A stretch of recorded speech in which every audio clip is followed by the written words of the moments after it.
اب وہاں پر بھائی چارہ قائم ہو رہا ہے۔ سونے محبوب صلی اللہ علیہ وسلم ایک کا ہاتھ دوسرے کے ہاتھ میں دے رہے ہیں، جو مہاجر ہے اس کا ہاتھ انصاری کے ہاتھ میں دے رہے ہیں کہ تم بھائی بھائی ہو، اپنے کاروبار بانٹ لو، اپنے سارے معاملات تقسیم کر لو، آدھا آدھا کر لو، تاکہ سارے آپس میں سکون کے ساتھ رہ سکو۔ یہ کوئی قصہ کہانی نہیں میرے عزیز، یہ کوئی ڈائجسٹ سے نکالا ہوا مکالمہ نہیں، یہ اسلام کی سنہری تاریخ ہے۔ آج لوگ متاثر ہو کے بات کرتے ہیں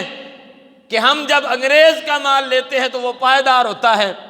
مسلمان کا مال لیتے ہیں تو وہ ناقص ہوتا ہے، اور انگریز کی پروڈکٹ اچھی معلوم ہوتی ہیں، مسلمان کی پروڈکٹس کمزور معلوم ہوتی ہیں۔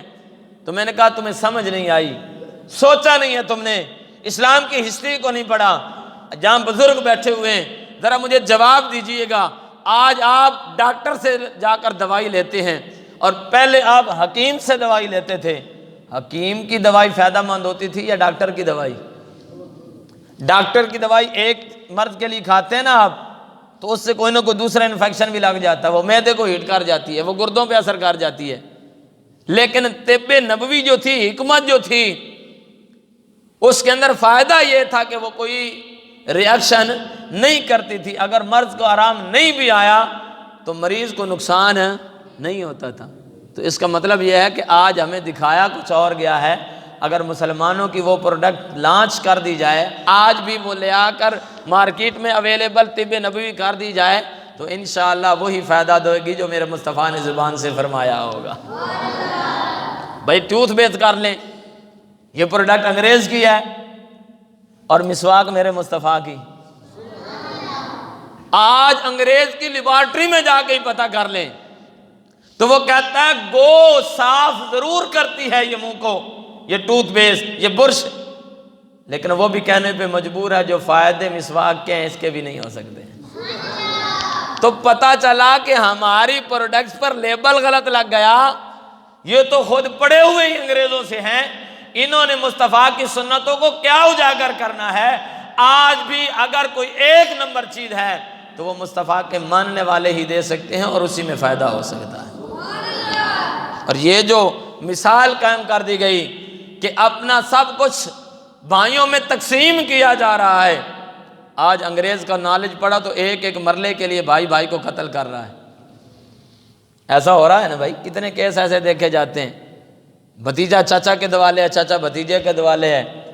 ہر ایک کی کوشش ہے الا ماشاءاللہ جس پہ سونا کرم کر دے۔ سونے محبوب کی سچی حدیث مبارکہ ہے، فرمایا ابن آدم کے پاس اگر ایک وادی ہو تو وہ دوسری کی تمنا کرے گا سونے بھر کی اور ہیرے جواہرات کی، اور فرمایا کہ دوسری ہو تو تیسری کی تمنا کرے گا، اور اس کا پیٹ قبر کی مٹی بھر سکتی ہے، اس کی حوث پوری نہیں ہو سکتی۔ اسی سونے محبوب کے غلاموں نے سامنے دکھا دیا کہ جب نقش قدم مصطفیٰ کا سامنے ہو، جب محبوب کی سیرت سامنے ہو اور محبوب آرڈر دے دیں کہ مال تمہارا ہے، کمایا تم نے ہے، لیکن میرے غلاموں آپس میں بانٹ لو، چاہے حسبی نسبی رشتہ ہو یا نہ ہو، باپ ایک ہے یا نہیں ہے، ماں ایک ہے یا نہیں ہے، مصطفیٰ نے بھائی بنا دیا ہے۔ اب مال نہیں دیکھا جائے گا، مصطفیٰ کا فرمان دیکھا جائے گا۔ تو پھر صحابہ کرام نے جب آپس میں بھائی چارہ بنا تو حضرت معاذ بن جبل رضی اللہ تعالیٰ عنہ اور حضرت ابو عبیدہ بن جراح رضی اللہ تعالیٰ عنہ کو اللہ کے محبوب نے بھائی بھائی بنا دیا، اور پھر انہوں نے تا دم شہادت دنیا والوں کو بتا دیا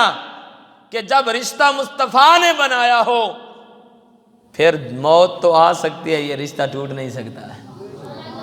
یہ تو ہمارے سکے ہیں، بھائی بھائی کے ساتھ نہیں بول رہا، کہتا کوئی گل نہیں، مر گیا تو کیا، میں جنازے تے بھی نہیں جانا۔ ٹھیک ہے جی، مسلمان ہو، بھائی بھائی سے 4 فٹ اوپر مکان بنانے کی کوشش میں آ کہ یہ اس کو ہوا بھی نہ لگے، ٹھیک ہے، تو کم از کم یہ تو دیکھیں کہ جس حبیب کا کلمہ پڑھنے والے ہیں ان کے غلاموں نے ہمارے لیے اسوہ حسنہ چھوڑ دیا ہے۔ میرے عزیز، تو کسی کے فائدے میں لگ جا، رب کی یہ منشا ہے وہ تیری مدد میں لگی رہے گی۔